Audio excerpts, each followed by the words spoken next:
पहली जो सबसे बड़ी प्रॉब्लम है वो मुझे लगता है सीता जी की कास्टिंग से। मेरे हिसाब से सीता जी की कास्टिंग के लिए साई पल्लवी सही नहीं है, क्योंकि बात यहाँ केवल एक्टिंग चॉप्स की नहीं हो रही। एक्टिंग साई पल्लवी बहुत अच्छी करती हैं, वो पहले भी कई पिक्चरों में अपनी एक्टिंग दिखा चुकी हैं, डांस भी अच्छा करती हैं, और इस रोल के लिए तो उन्होंने हिंदी भी सीखी है, तो मेहनती हैं और बहुत अच्छा काम करती हैं। पर यहाँ बात केवल मेहनत की और अच्छी एक्टिंग की नहीं है, बात यहाँ पे फिजिकल अपीयरेंस की भी है, सुंदरता से भी है। और कोई और कैरेक्टर होता है या कोई दूसरा माइथोलॉजिकल कैरेक्टर या फैंटेसी कैरेक्टर निभा रही होती है, जैसे बाहुबली टाइप का, तो उसमें होता है कि हाँ ब्यूटी सब्जेक्टिव होती है, इंसान की सुंदरता उसके मन में होती है, ये सब बात ठीक है।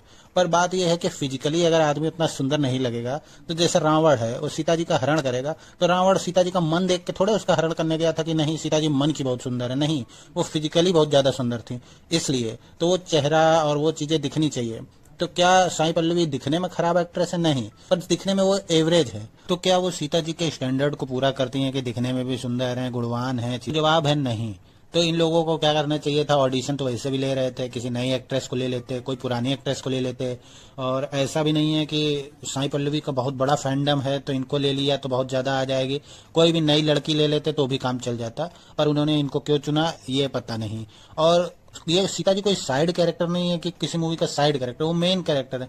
वो मेन कैरेक्टर उनका अपहरण हो रहा, वो भी ब्यूटी के चक्कर में हो रहा, और वही उनके चेहरे पे नहीं दिखेगी, उनके आसपास की महिलाओं से सुंदर वो नहीं लगेंगी, तो आदमी कैसे विश्वास करेगा? अब जैसे एक एग्जांपल लेते हैं कि सीता जी का स्वयंवर हुआ था, तो सीता जी के स्वयंवर में कई राजा लोग आए थे, वो उनसे शादी करने के लिए इच्छुक थे। तो क्या वो उनके मन के लिए इच्छुक थे, या मिथिला इतना बड़ा राज्य था कि उसके चक्कर में आए थे? वो इसलिए आए थे, वो बहुत सुंदर थी, वैसी स्त्री उनके पास थी नहीं, तो वो उनसे शादी करना चाहते थे।